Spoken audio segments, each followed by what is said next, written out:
Bien. Por aquí habíamos quedado.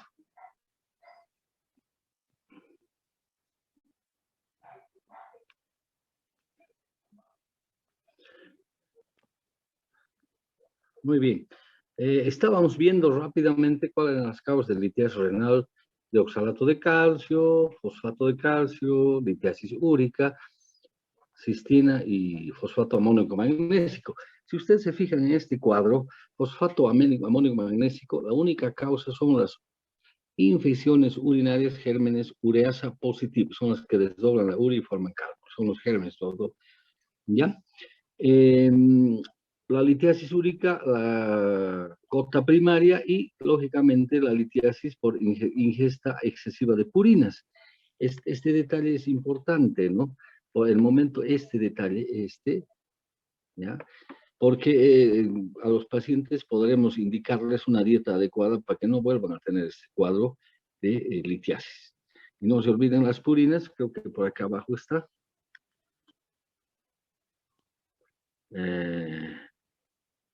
¿Dónde hemos visto?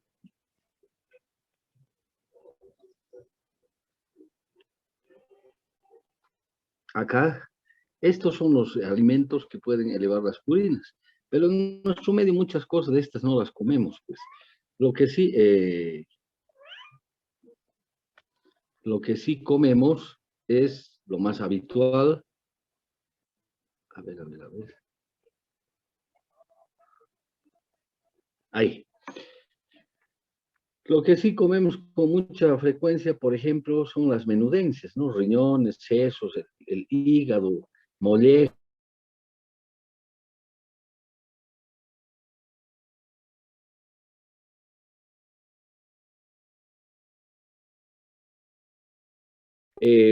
Anchoas, los mariscos, ni hablar de los mariscos.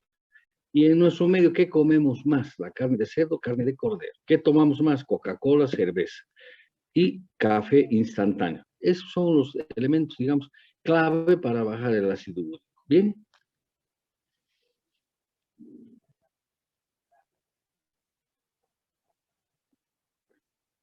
Bueno, ahora vamos a ir individualizando cada tipo de litiasis. Vamos a empezar por la litiasis renal y la litiasis ureteral. Eso es lo que vamos a ver ahora. Vamos a decir en primer lugar, a ver, que si aparece, no se ve bien con este color, ¿no? Con este color, a ver. Ya.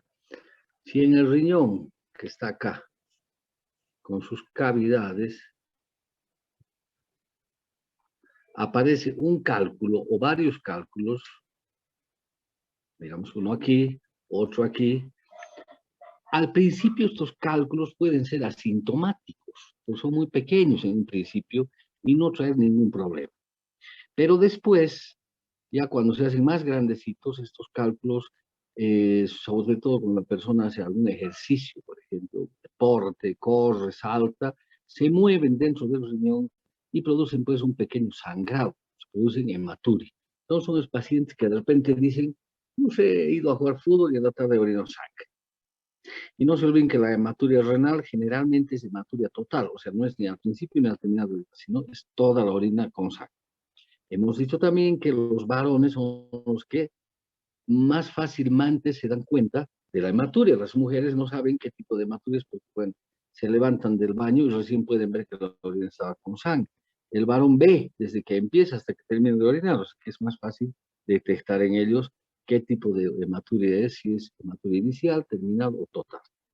Entonces, la hematuria intermitente puede ser un síntoma de cálculo o de litiasis renal. También las infecciones urinarias recurrentes. Muchas veces es el único síntoma, como el cálculo funciona, digamos, como una esponja, absorbe todos los gérmenes y ahí se esconden. Entonces los pacientes pueden tener, si tienen la primera vez, pueden tener después episodios de infección urinaria recurrentes. Otra de las causas. Digamos que hasta ahí todo va bien, pero el momento en que el cálculo se va a meter acá al uréter, ¿no? Se va a meter a la vía excretora, ahí sí va a aparecer un cuadro que es un cuadro dramático.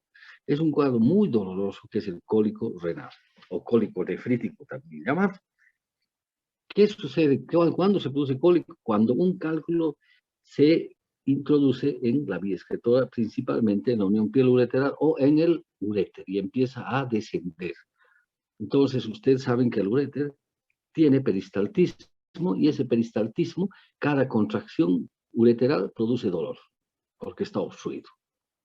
Entonces, dolor por el taponamiento de salida de orina del riñón. Eso es lo que produce el cólico renal. ¿Cómo es el dolor del cólico renal? Bueno, es un dolor, como dice su nombre, tipo cólico. O sea, no es un dolor permanente, es un dolor intermitente que hace ondulaciones, Entonces ustedes hacen un gráfico,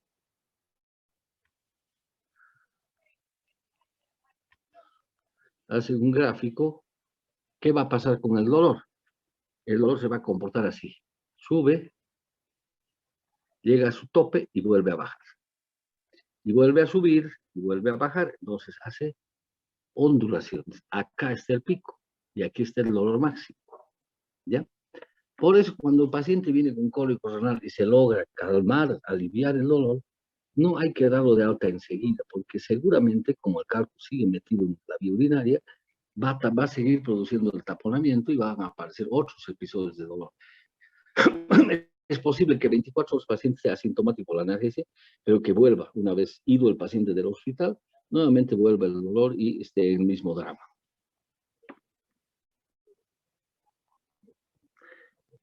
El dolor cólico, tipo cólico, ¿de dónde a dónde va el dolor?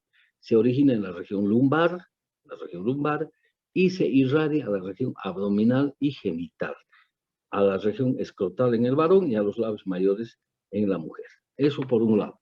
Por otro lado, el cólico renal además produce, como el uréter está apoyado en el retroperitoneo y tiene contacto con la pared peritoneal posterior, ¿no? Ustedes acuérdense de este dibujito. Abdomen, aquí está la columna vertebral, esta es la parte anterior del abdomen, el riñón está acá y el uréter está discurriendo pegado al retroperitoneo. Pero por delante está el peritoneo, la pared posterior del peritoneo. Digamos que este es todo el peritoneo. Y aquí está toda la parte intestinal. Entonces, el peritoneo parietal posterior toma contacto con el uréter. Entonces, un cálculo que está enclavado acá, por ejemplo, va a producir un foco de irritación y va a irritar el peritoneo parietal posterior. Entonces, estos pacientes pueden tener, además del dolor, pueden tener cierta distensión abdominal, dificultad en la eliminación de gases, náuseas e incluso que llegan al vómito. El cólico renal muchas veces se confunde con un cuadro abdominal, ¿Cuántas veces han diagnosticado apendicitis aguda?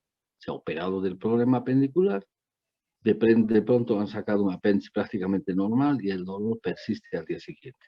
Entonces hay que tomar en cuenta que estos tipos de dolores abdominales también pueden ser de origen renal por esta relación estrecha que hay entre el riñón, el uréter y la pared peritoneal posterior. Entonces, náuseas, vómitos, distensión abdominal, a veces disminución de los ruidos hidroaéreos, que pueden simular un abdomen agudo. Al examen físico, los puntos ureterales son francamente positivos y ni qué decir de la puño-percusión lumbar. Yo creo que ese es el dato bien importante, la puño-percusión lumbar, porque palpar el abdomen sí duele aquí, duele más abajo, duele más arriba, no es una cosa muy puntual. A veces puntualizan los otros pacientes, pero no siempre. Lo que sí nos da un dato exacto es la puño-percusión, porque el paciente no se deja ni tocar la región lumbar. No se olviden que la región lumbar está entre la última costilla, la cresta ilíaca y el borde externo de la masa lumbar. Ahí es donde se debe percutir. Ustedes tocan y el paciente retira enseguida la espalda porque le duele muchísimo. Con eso ustedes ya tienen un diagnóstico clínico. ¿Cómo vamos a hacer la diferenciación de otras patologías? Tenemos que acudir pues a exámenes complementarios para poder confirmar lo que es un cálculo renal. En primer lugar, laboratorio. El laboratorio es bien importante. ¿Qué cosa les va a mostrar el laboratorio? Principalmente en el examen de orina y en el examen de sangre. ¿Qué vamos a ver en el examen de orina? Presencia de hematíes. El aparato del árbol urinario está sangrando por el paso del cálculo de la piedra que está raspando la mucosa del uréter y está produciendo un sangrado. Entonces, piden un examen de orina y tiene más de 50 o más de 100 glóbulos rojos por campo, ya el diagnóstico está mejor orientado. Muchas veces los pacientes, además, cursan con una infección urinaria. Les he dicho que el cálculo es como un escondite de los gérmenes, ¿no? Y puede estar asociado a una infección urinaria. Entonces, si ustedes encuentran, además de gérmenes, entonces, frente a la presencia de cólico con infección urinaria. Eso en el examen de orina. ¿Qué pasa con el examen de sangre? El examen de sangre les va a demostrar aumento de los leucocitos. Una leucocitosis muy importante por la reacción inflamatoria. Una reacción leucocitaria y, bueno, creo que eso es lo más importante y la eritrosedimentación está acelerada. Y por último, otro examen complementario que ya nos termina de orientar es la ecografía. La ecografía. En la ecografía, ¿qué cosa vamos a encontrar? Vamos a ver el cálculo. Probablemente van a encontrar algunos cálculos en el riñón, pero lo que está produciendo dolor es el cálculo que se ha metido al uréter.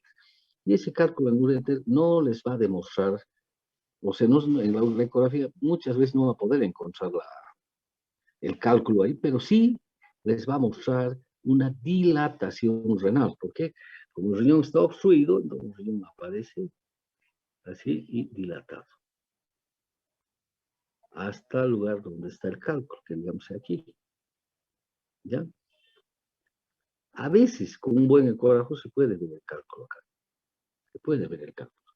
Pero eso es poco probable. Lo que sí, en forma indirecta, les va a demostrar la presencia del riñón dilatado. Entonces, miren ustedes. En la clínica típica, dolor, cólico, irradiación del dolor, náuseas, vómitos, a veces distensión.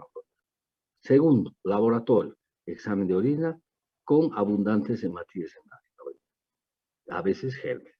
Y tercero, la ecografía que les muestra la dilatación renal. Con esos tres elementos no pueden equivocarse. Es imposible equivocarse. Entonces están frente a un cólico renal. ¿Qué complemento usamos hoy en día para tener una certeza de lo que es la litiasis en un cuadro de cólico renal? ¿Qué le pedirían? Algo que se haga rápido y les pueda confirmar la presencia del cálculo. ¿Una urografía contrastada podría ser, doctor? Una urografía contrastada con seguridad nos mostraría el cálculo, pero la urografía es contrastada, el urograma excretor, que de a poco hacemos, necesita pues una preparación previa, enema, ayunas, bueno, digamos, podríamos hacerlo de emergencia, pero se necesita contraste, es más complicado, ¿no es cierto? ¿Qué otra cosa le haría? Previo a la urografía, ¿qué se hace? ¿Una pielotac? Una pielotomografía, creo que es lo más sencillo, pero además nosotros hemos usado mucho tiempo, la radiografía simple del árbol urinario. Pero no todos los cálculos son radiopacos, ese es el problema. Sobre todo los de ácido úrico y de cistina son radiolúcidos, no se los ve en una placa común. Pero en una pielotomografía, como dice su compañera, sí podemos ver dónde está el cálculo y cuál es la causa del dolor. La tomografía urinaria tiene dos variedades. Una es la pielotomografía y otra es la urotomografía. La pielotomografía es una tomografía sin contraste, que es lo más rápido que se puede hacer. El paciente está muy dolorido, ¿no es cierto? Lo ideal es calmarle el dolor y después mandarlo al tomógrafo, que es cuestión de 10 minutos de hacer la tomografía. La urotomografía ya es una tomografía con contraste. No es recomendable, más aún si ustedes están queriendo diagnosticar un cálculo renal. ¿Por qué? Porque el contraste que va a bañar todo el aparato urinario es posible que tape esa piedrita que están queriendo ver y no puedan distinguir dónde está ubicada. Entonces, lo ideal es pedir vamos a poner otro color,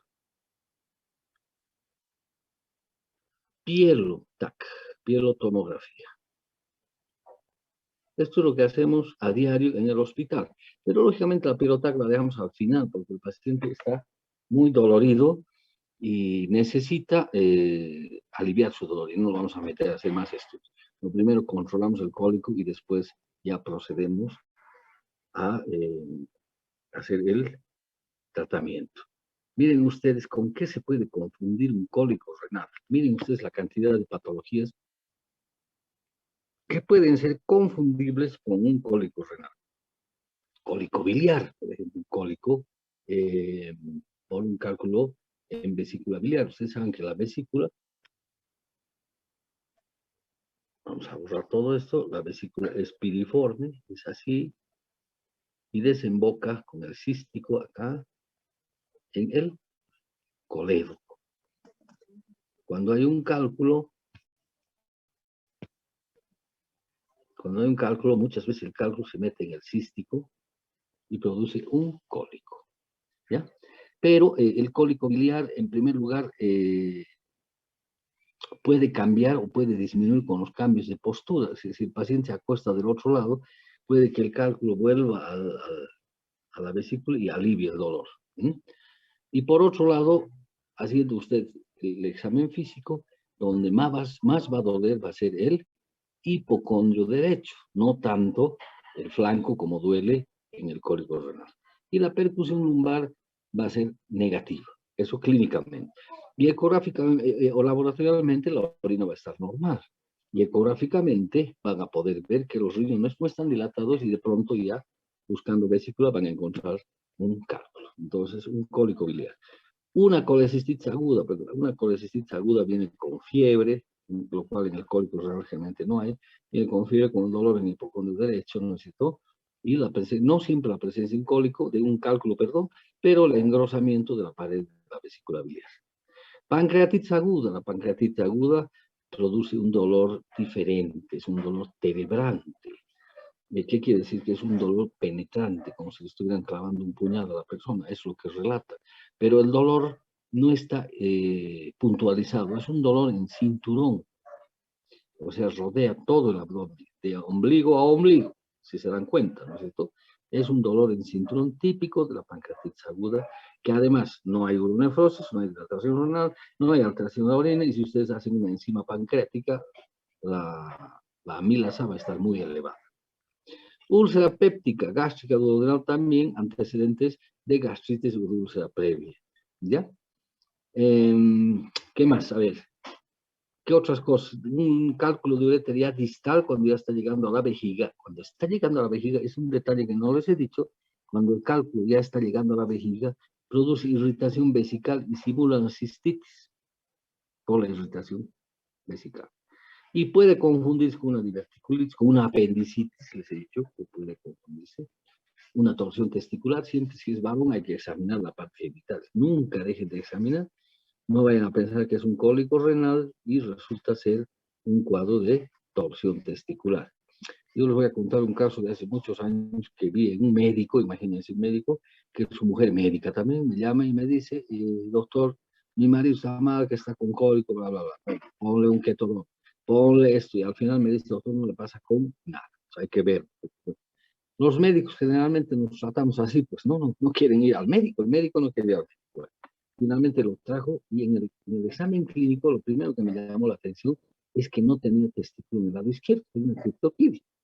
Busqué en el conducto general, tampoco había, pero el dolor estaba ahí. Le hicimos una ecografía y vimos que el testículo estaba en el abdomen y que había una torsión del testículo que estaba del testículo criptorquídico.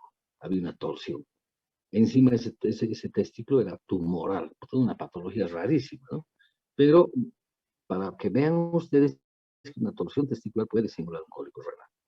La enfermedad inflamatoria pelviana en las mujeres también hay que tomar en cuenta, o un quiste ovárico complicado, que esto se descarta con una buena ecografía. Bueno, entonces, haciendo un repaso de lo que hemos hablado, cálculo de los cálices, pequeños, hematuria intermitente, obstrucción, dolor en flanco y hematuria, lo que hemos dicho. Cálculos de pelvis renal ureterales ya producen el famoso cólico renal. Es bien importante el diámetro, miren ustedes, hasta 5 milímetros, ¿ya? Se dice que el cálculo es viable. Más de 5 milímetros no es viable. ¿Qué quiere decir esto? Si un cálculo es más de 5 milímetros, es muy poco probable que se elimine en forma espontánea. Va a necesitar intervención quirúrgica, de cualquier tipo, pero la va a necesitar. Si el cálculo tiene más de 5, si es menos de 5, con tratamiento médico es posible que lo podamos hacer expulsar en forma espontánea.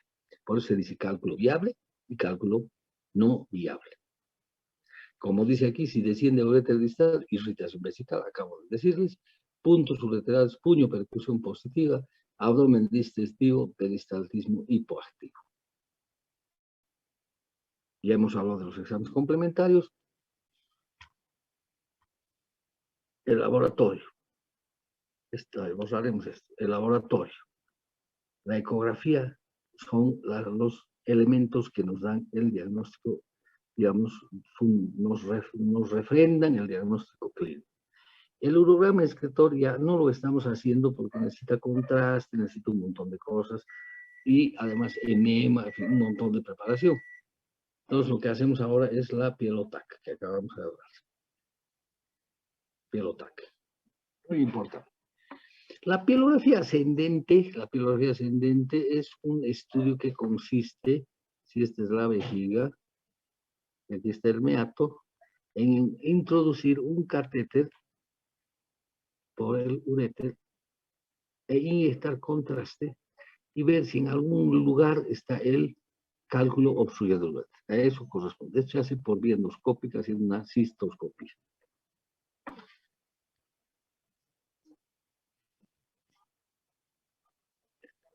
Bueno, pilografía ascendente, cuando hay dudas en el diagnóstico, es muy rara vez hacemos en un cólico renal una pilografía ascendente.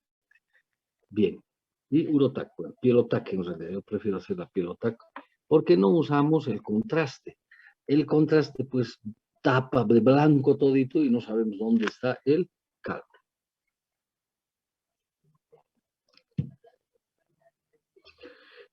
Si queremos saber la función renal, podemos hacer un centeliograma renal y un radiorenograma, que después vamos a ver en práctica de qué se trata.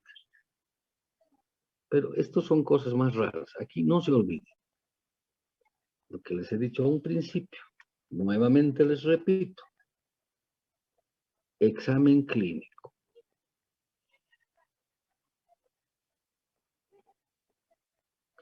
Dos, laboratorio. Examen de orina principalmente. Y tres, ecografía. Con esos tres elementos ustedes hacen pues el diagnóstico. Hacen el diagnóstico e implantan un tratamiento. Aquí está la densidad de los cálculos por su composición. Habíamos dicho que no todos los cálculos se ven en una placa simple. Podemos tener una placa simple, pero miren ustedes, el fosfato de calcio, los cálculos de fosfato son muy radioopacos, en descendencia, ¿no es cierto? Los de oxalato menos, estruida moderadamente opacos, los de cistina muy levemente opacos, y los de ácido úrico en rayos X comunes no se los ve. ¿Ven? En cambio, con la pilotomografía sí podemos ver. Bueno, aquí pueden ver un riñón dilatado. Miren ustedes, vamos a borrar. Aquí está el riñón dilatado. Vean ustedes, todito está dilatado. Y está puesto un catéter doble J. ¿Miren? Hemos logrado pasar un doble J para aliviar el dolor. Borro y pueden ver bien. Ese es un catéter. Este es un ureterocele. Muy interesante. Miren, ¿en qué consiste el uréter? Hemos hablado en la parte de malformaciones. El uréter termina en un saco así infundibuliforme, que también se llama esto imagen en palillo de tambor. El palito con que tocan el tambor tiene una cabecita así más grande, ¿no es cierto? Y fíjense aquí arriba hay una sombra. Este es un cálculo. Borro para que puedan ver.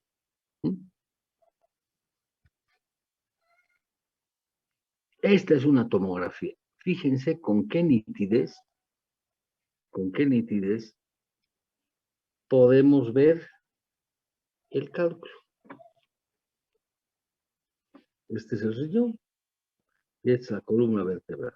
Estos dos músculos, ¿qué se llaman, Noelia? Son las masas renales. No, ¿qué músculo es este? Es el psoas. Psoas, pues el psoas ilíaco. El psoas ilíaco va de las últimas lumbares a la cresta, al labio posterior, a la cresta postero superior de la cresta ilíaca, al borde postero superior. Es el psoas.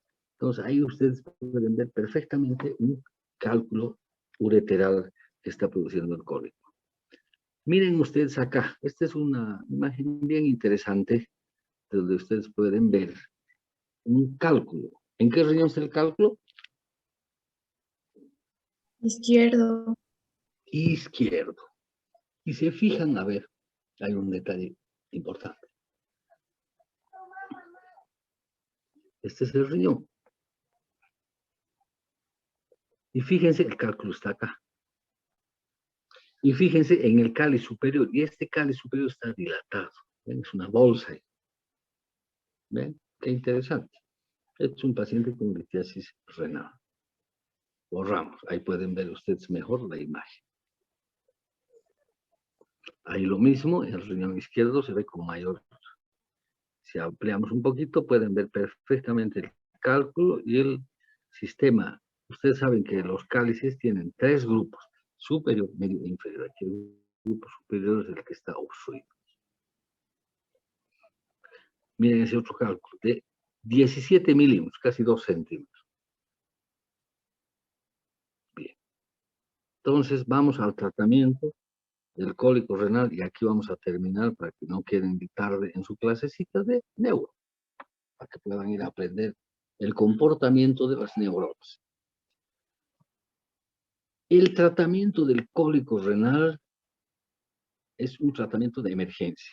No pueden esperar, vuelva mañana, se tome ese estito, no, el paciente se va a retorcer de dolor. Dicen pues que el paciente se retuerce como un tiburón enfurecido en el mar. Imagínense, no haya posición que calme el dolor. Ya, entonces hay que iniciar un tratamiento urgente. Lo primero que tienen que hacer es ponerle, ¿qué? ¿Qué hay que ponerle primero? Analgésico. Y para ponerle el analgésico, ¿qué le ponen primero? Una vía. Una vía, pues urgente, vía. Por esta vía ustedes van a administrar todo lo que haga falta. Van a usar analgésicos, antiprostaglandínicos, etcétera, etcétera, ¿no es cierto? ¿Qué analgésico usamos nosotros hoy en día en el hospital frente a un cólico renal? ¿Sabe? Yo veo poner Talflex errado.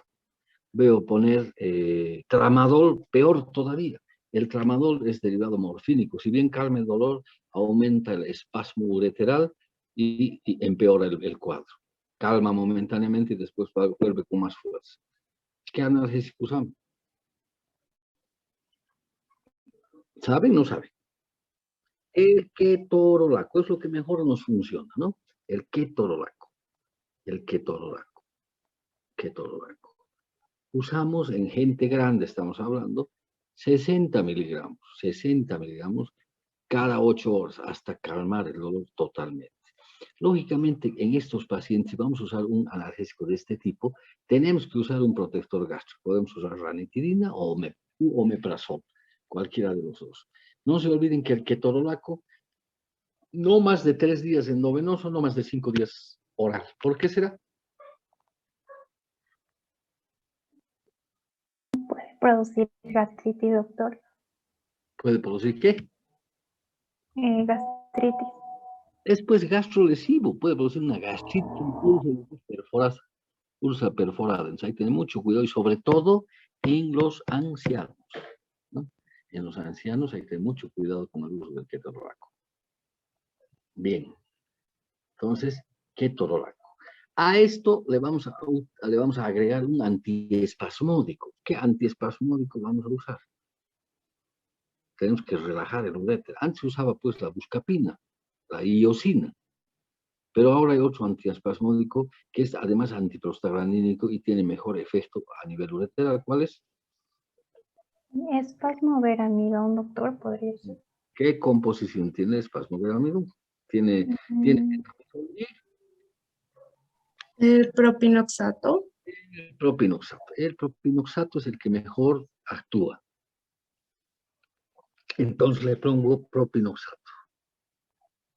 Propinoxato cada 8 horas una ampolla. Vean, entonces ya tenemos ketorolaco, propinoxato, el protector gástrico, ya van 3 cosas. ¿Qué más le vamos a hacer? Ahí le podemos agregar un metamizol para mejorar la analgesia, digamos, ¿ya? Y hay que ponerle un buen plan de hidratación parenteral. ¿Para qué? Para que aumente la diuresis y el paciente trate de eliminar en forma espontánea su cálculo. Diuréticos por el momento no, porque si ustedes le ponen diurético, van a forzar la diuresis y el paciente va a tener más dolor. Yo nunca me olvido la anécdota de un colega que ha fallecido, que era médico creo que era de Cosmil, y en una guardia vino un paciente con retención urinaria aguda y gritaba, decía, no puedo orinar, no puedo orinar. ¿Qué hizo este famoso colega? Le puso un diurético, muchachos, casi lo vuelve loco al paciente. Imagínense que no podía orinar, encima le ponen diurético, casi revienta el vómito. Entonces, el diurético hay que saberlo manejar en qué momento hay que usarlo. Por el momento, en un cólico renal, no diuréticos. Aquí habla de diuréticos porque aquí abajo está hablando de cálculo viable. Ya, cuando ya ha pasado el dolor, se hace un tratamiento complementario para tratar de eliminar el cálculo. O si no, se va directamente a la cirugía. Entonces, vía, plan de hidratación parenteral, ketorolaco, propinoxato y protector gástrico. Una temporada hemos usado la progesterona de depósito. Yo ya no he usado más, porque con el ketorolaco funciona muy bien. El diclofenaco también funciona, pero mejor efecto analgésico tiene el ketorolaco. La progesterona de depósito, Produton Depot, por ejemplo, es una progesterona de largo alcance, ¿no? De larga duración, y ustedes saben que la progesterona relaja la fibra muscular lisa. Por eso las embarazadas tienen dilatación o nefrosis fisiológicas. ¿Ya? Entonces, con eso se ayudaba a relajar y mejorar. Hoy en día, para hacer tratamiento ya después, o incluso en el mismo cólico renal, se le puede dar siempre y cuando tolere la tamsulosina. Les damos, no es que se le pueda dar, tamsulosina. La tamsulosina es un alfa bloqueante que usamos nosotros en el tratamiento sintomático de la hiperplasia prostática benigna. Al ser alfa bloqueante, relaja la fibra muscular de la uretra y también del uréter, y el paciente orina con más facilidad. En un cólico renal, incluso a una mujer se le da tamsulosina porque tiene efectos relajantes en la fibra muscular lisa y ayuda a mejorar el dolor y ayuda a que el cálculo baje y pueda incluso ser expulsado en forma natural. Si hubiesen encontrado ustedes gérmenes en la orina, habría que agregarle un antibiótico. En este caso, en el hospital, como protocolo, usamos directamente la ciprofloxacina, si es que tuviera gérmenes. Lógicamente, tomando una muestra y mandando a cultivar para tener un respaldo